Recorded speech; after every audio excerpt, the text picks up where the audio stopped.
18ஆம் நூற்றாண்டில் உலகை திரும்பி பார்க்க வைத்த ஒரு சம்பவம். அப்போது களத்தில் நின்ற புரட்சியாளர்களின் கைகளில் ஆயுதங்களோடு இன்னொரு விஷயமும் இடம் பிடித்திருந்தது. அது தக்காளி. சிவப்பு நிறத்தை பெற்றிருந்ததால் தக்காளியும் புரட்சியின் சின்னமாக அன்றைக்கு தளதளத்து நின்றது. அத்தகைய தக்காளியின் பிறப்பிடம் அமெரிக்க கண்டம் என்கிறார்கள் ஆராய்ச்சியாளர்கள். அந்த கண்டத்தில் 16ஆம் நூற்றாண்டில் உணவுக்காக தக்காளி பயன்படுத்தப்பட்டிருக்கும் விஷயம் வரலாற்று பதிவுகளில் காணப்படுகிறது. அதே நூற்றாண்டில் மெல்ல நகர்ந்து ஸ்பெயின், ஆப்பிரிக்கா, ஆசியா என ஊடுருவி இருக்கிறது தக்காளி. புரட்சிகரமான ஒரு காய்கறியாக இருந்தாலும் இதை உணவுப் பொருளாகவும் விவசாய பயிராகவும் பயன்படுத்த ஆரம்பத்தில் மக்கள் அஞ்சி நடுங்கி இருக்கிறார்கள். தக்காளி விஷத்தன்மை கொண்ட ஒரு பழம் என அச்சம் பரவி இருந்ததே அதற்கு காரணம். அமெரிக்க கண்டத்தில் தக்காளியை தொட மக்கள் பயந்து நடுங்கிய சமயத்தில் அவர்களின் பயத்தை போக்கி தக்காளியும் உணவுப் பொருள்தான் என்று ஏற்றுக்கொள்ளச் செய்தவர் ஒரு விஞ்ஞானி.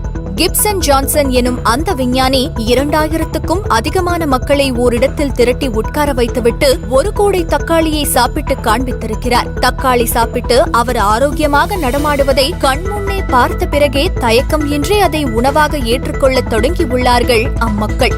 பிரிட்டனிலும் இதே கதைதான். அந்நாட்டை சேர்ந்த சவர தொழிலாளியும் அறுவை சிகிச்சை நிபுணருமான ஜான் ஜோராடி என்பவர் தக்காளி சாப்பிடுவதற்கு உகந்த ஒன்று என்பதை நிரூபித்து மக்களை ஏற்றுக்கொள்ள செய்திருக்கிறார். அதே சமயம் தக்காளி செடியின் இலைகள் விஷத்தன்மை கொண்டவை என்று தவறான கருத்தை விதைக்கவும் செய்திருக்கிறார். காலப்போக்கில்தான் அது உண்மையில்லை என்பது உறுதியானது. தக்காளியை பார்த்து பயந்து நடுங்கிய நாடுகளின் வரிசையில் இத்தாலிக்கும் இடம் உண்டு. ஆனால் 18ஆம் நூற்றாண்டின் துவக்கத்தில் உணவு தானிய உற்பத்தி குறைந்து கடுமையான சிக்கலில் ஆழ்ந்தது இத்தாலி. அந்த காலகட்டத்தில் வேறு வழியின்றி தக்காளியை சாப்பிட ஆரம்பித்துள்ளார்கள் அந்நாட்டு மக்கள். இப்படி பல நாடுகள் தக்காளியை கண்டு கிலி பிடித்து கிடந்த காலத்தில் உணவுக்கு என்றில்லாமல் வீடுகளில் பூச்செடியை போல அழகுக்காகவும் வளர்த்துள்ளனர் ஆப்பிரிக்கர்கள்.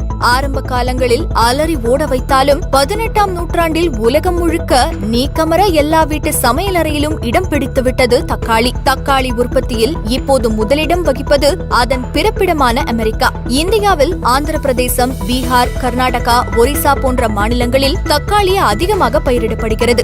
சிக்கன், மட்டன் போன்றவற்றில் இருக்கும் கொழுப்பை கரைக்கும் சக்தி தக்காளிக்கு இருப்பதினாலேயே அமெரிக்கர்கள் தக்காளியை அதிகமாக தங்கள் உணவில் பயன்படுத்துகிறார்கள். தெளிவான கண் பார்வை கிடைக்க, தோல் சம்பந்தமான வியாதிகள் அகல தக்காளியை உணவில் சேர்த்துக் கொள்வது நல்லது என்று மருத்துவ குறிப்புகள் தெரிவிக்கின்றன. விஷத்தன்மை சர்ச்சையை போல தக்காளியை பற்றி இன்னொரு சர்ச்சை கூட உண்டு. அது சாகாவரம் பெற்றது. தக்காளி பழ வகையை சேர்ந்ததா, காய்கறி வகையை சேர்ந்ததா என்ற அந்த சர்ச்சை காலம் காலமாக நீடிக்கிறது. ஆக்ஸ்போர்ட் டிக்ஷனரி வலைத்தளத்தில் அதிகமான மக்களால் அடிக்கடி கேட்கப்படும் கேள்வியும் இதுதான். விஞ்ஞான பூர்வமாக இது பழ வகையை சார்ந்தது, ஆனால் உணவு பூர்வமாக காய்கறி வகையை சேர்ந்தது என்று வித்தியாசமான ஒரு பதிலை கொடுத்து அசத்துகிறார்கள் விஞ்ஞானிகள்.